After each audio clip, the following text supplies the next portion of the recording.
Bonjour à tous, voici une vidéo sur les rappels de génétique pour bien débuter en première spé SVT. Tout d'abord, ce qu'il faut se rappeler, c'est les représentations possibles du chromosome.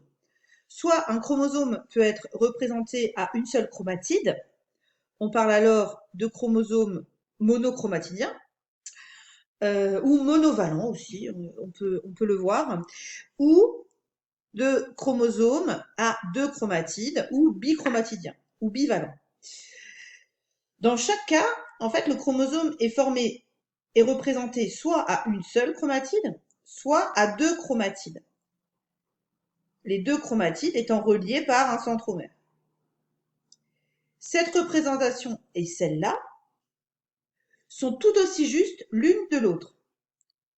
La représentation à deux chromatides est plus développée parce que c'est à ce moment-là qu'on voit les chromosomes dans la cellule.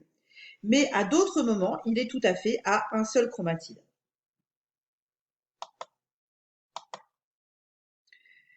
Dans cette diapo, on voit la double représentation. Soit une paire de chromosomes, puisque je vous rappelle que dans un karyotype, chaque chromosome est représenté en deux exemplaires. On appelle ça chromosome homologue ou paire de chromosomes homologues. Et ceux-ci peuvent être représentés à deux chromatides. Donc, une paire de chromosomes doubles ou à un seul chromatide. Ceci est une paire de chromosomes et ceci est également une paire de chromosomes. Sur les chromosomes, il y a les gènes.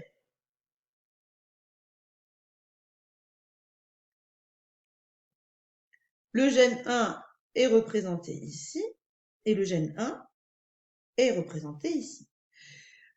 Un gène peut exister sous différentes versions, qu'on nomme alors allèles du gène.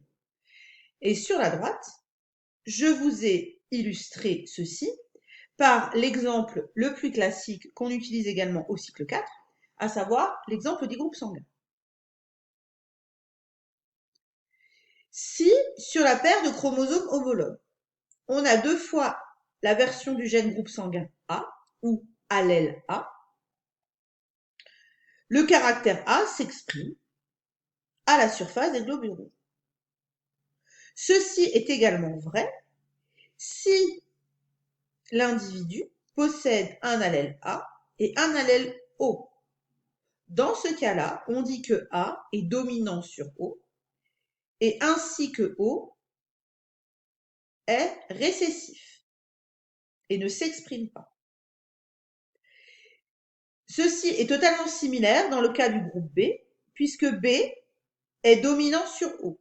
Donc pour avoir le caractère B à la surface des globules rouges, soit on possède deux fois la même version du gène, donc deux fois l'allèle B du groupe sanguin, ou une fois l'allèle B et une fois l'allèle O, O étant récessif et B étant dominant.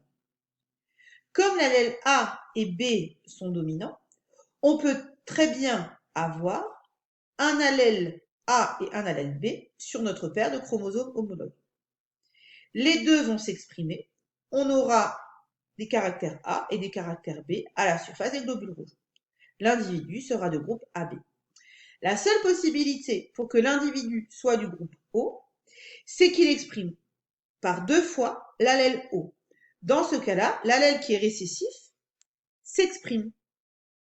L'allèle récessif ne s'exprime que s'il est présent en deux exemplaires. Qu'est-ce qui diffère d'un allèle à l'autre? Certainement pas la place, puisqu'un gène est caractérisé par sa place sur le chromosome ou locus du gène. Ce qui diffère, ce sont des bases azotées.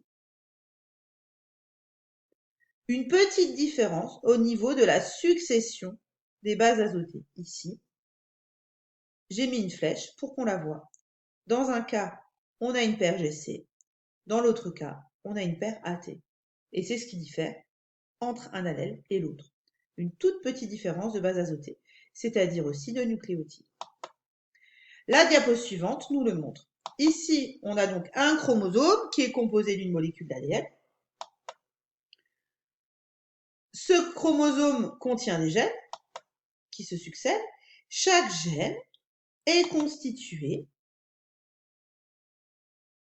d'une partie de la molécule d'ADN. Ici, on a la double hélice.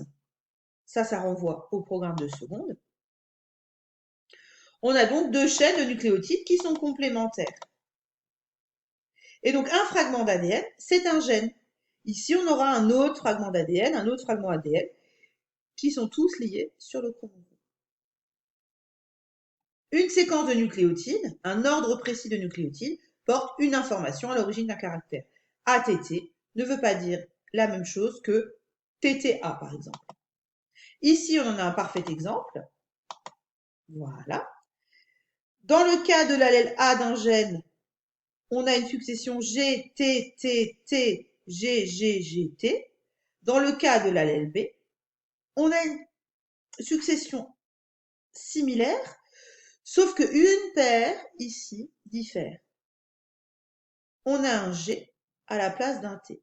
De ce fait, sur l'autre hélice, on aura un C à la place d'un A. Et donc, le caractère cellulaire change